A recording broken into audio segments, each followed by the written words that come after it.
Hello there, Star Wars fans, and welcome back to another Rebelscum.com video review. And today we are reviewing the Credit Collection Boba Fett from the third wave of the Credit Collection. And I gotta say, out of Wave 3, this is probably the most underwhelming figure, in my opinion. Don't get me wrong, I still really like it, but I mean, really the only difference is his Tusken robes are just a totally different color, rather than just have those cool different like shades of lighting and stuff coming off of, you know, part of the figure on one side or off the other side. Yeah, I mean, I feel like this was just to squeeze another Boba out of us. Now, granted, the whole Credit Collection is just a bunch of repaints to get us to buy another version of the figure we already probably have. But at the same time, for those of us who really like the concept art at the end of The Mandalorian and the other subsequent Disney Plus series that share that similar style of artwork, I do really like the Credit Collection overall. And it's produced some of my favorite versions of some of these characters in action figure form. But I just don't feel that same spark of joy for this Boba Fett, me personally. But anyway, here he is in the packaging. Again, he looks really awesome, and I do really like the color of his robes. And there's that awesome artwork where he's watching the twin suns descend upon the horizon of Tatooine. On the back, you've got some words and things, plus that art just widened. You get your New Republic credit chip, and that's pretty much it for the packaging. And here is Boba out of the packaging, and he looks awesome out of the packaging. Again, a cool figure, just, I'm just not as like, oh, I really, you know, I'm just not really overjoyed with this one like I am with some of the other Credit Collection figures. Because again, I really do like the Credit Collection overall. I like some of the crazy colors that they've done with some of those characters. And like I said, some of those figures are my favorite action figure of that respective character. Like Credit Collection Cara Dune, Credit Collection Ahsoka, Credit Collection The Armor, the first Credit Collection The Mandalorian, now that there's 3, and that's just to name a few. I really, really love the color palettes on those figures, and just seeing the colors from the concept art translated onto the finished figure based off of what we saw on the show looks really awesome to me. Now, I said I was pretty underwhelmed by this guy, and I still kind of am. But if you take the outer cloth goods robe off, and you'll notice there's actually some pretty cool other paint details to see. Now, for comparison, real quick before we take his cloth goods robe off, here he is next to the regular Mandalorian package Phase 4 Boba Fett figure. So you can see the two side by side. And just real quick, I find it interesting, just a little detail gripe here, that the face sculpt on the new Boba Fett has a nice, clean face sculpt without the scars from his time in the Sarlacc pit, like the other Tusken Boba has, and that both of the armored versions of Boba Fett have. So three of the Mando / Book of Boba Fett figures have the same head sculpt. This Boba, the Tython Boba, and the Throne Room Boba have the same head sculpt. So why is it that the Credit Collection version of this Boba, which should be scarred and disfigured, doesn't, while the Book of Boba Fett Throne Room Boba, who's been chilling in bacta tanks and getting himself and his face healed up, not have the new and improved head sculpt? I just find that interesting to note on. I'm sure those of you who have seen this figure or haven't taken that close of a look to this figure might go, oh, that is kind of interesting. I wonder why Hasbro did it that way. I wonder that myself. Now, I think we can just simply head swap this with the other figure. Let's see if we can do that real quick. Oh, well, that was the whole neck. Now we got the new head off, which looks nice and clean. And then we got the old head off, which is scarred and shouldn't be. And yeah, perfect fit. Exactly the same. Now, it doesn't really matter if you like to keep the helmet on anyway, sure. But really, it's just the principle of how this figure should be, considering this figure should have had the nice, clean, fixed up face from him taking time in the back to tank, especially since this was packaged as the Book of Boba Fett version, not the the Mandalorian version before he took his baths in the bacta tank.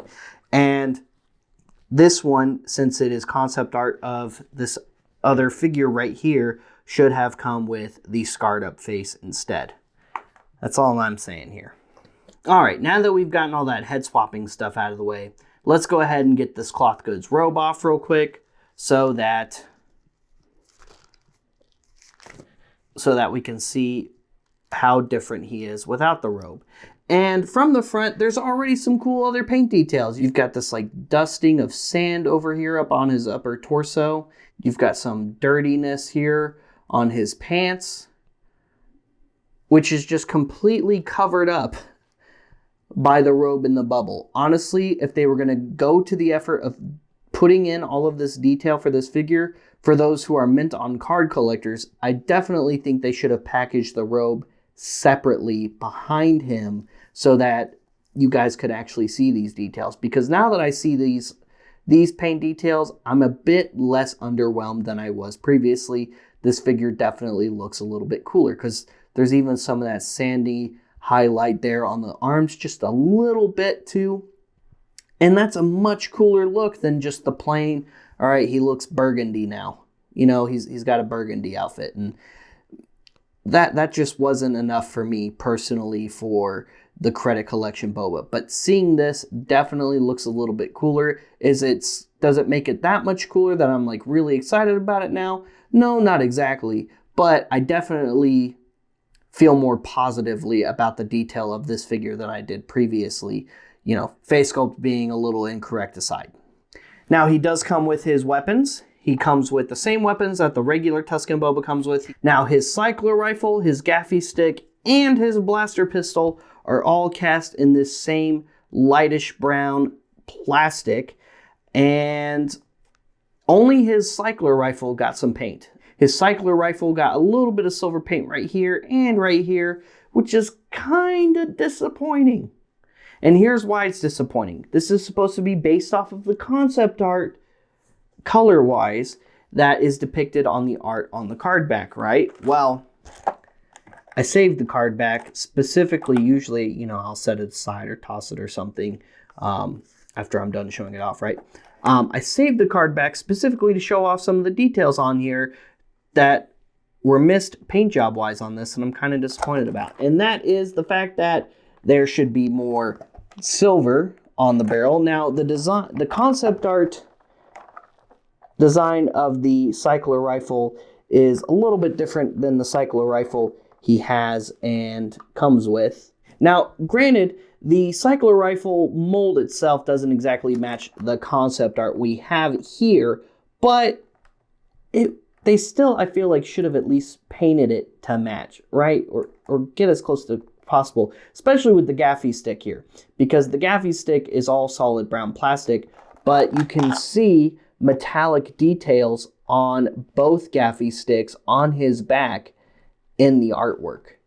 And you can also see that on the metallic details, in some spots, there's even some rust on the gaffy stick. Now, I get it. They have a paint budget and all that stuff, but they definitely should have put some of that paint budget towards putting some metallic looking paint on this end of the gaffy stick right here and putting some more silver on the cycler rifle, or at least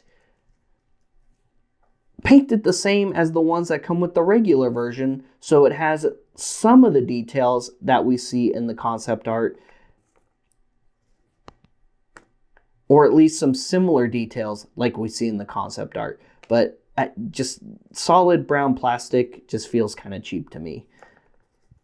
The pistol, I'll give them a pass on the pistol just simply because it's not in the concept art whatsoever. It's an accessory that came with the previously released figure, and to not include it would have been kind of an insult. So I get why we got the blaster pistol, and I don't really have complaints about the blaster pistol's lack of paint just simply because it's not in the concept art itself. Therefore, there's nothing really to base it off of. Now, they could have painted it to match the other one, sure, but I'm not going to get too hung up about the blaster pistol. What they should have worried about was the other two accessories, especially since they're packaged separately in the bubble where you can see them pretty well.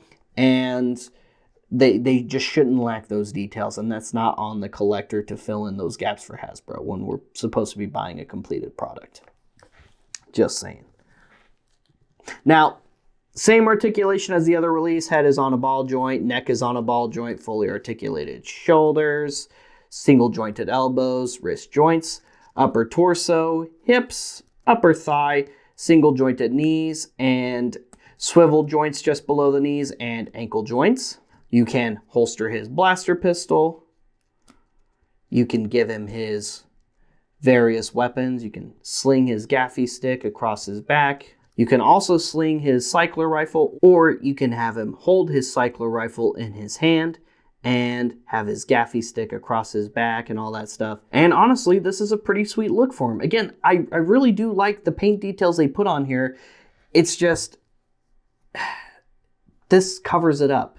And for sealed collectors, they don't really get to see how cool this figure truly is because this is totally covered up. So again, I think this should have been packaged separately, just behind him, maybe folded up, just towards the bottom of the bubble or something, or just, again, just like right behind him in the back of the bubble. That way, it's just not covering up these cool paint details so you can see them on the figure, I think. What do you think? Let me know in the comments and let me know in the forums. And real quick, for comparison with the robes off, here he is next to the regular Tusken Boba. And side by side, now that I see them with the robes off, I do like this one a little bit more. Just because color-wise, there's just more going on. I love seeing this, sand-blasted color on him, on his upper chest, especially in comparison to this one. It definitely is a good look for this character, and now that I've seen it without the robe, I feel very differently about this figure. Again, not one of the more exciting figures of Wave 3 of the credit collection, but I have to admit, it's still a pretty decent one.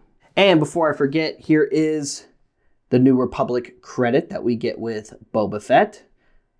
Very similar to the one that came with Ahsoka. And there's the credit value on the back.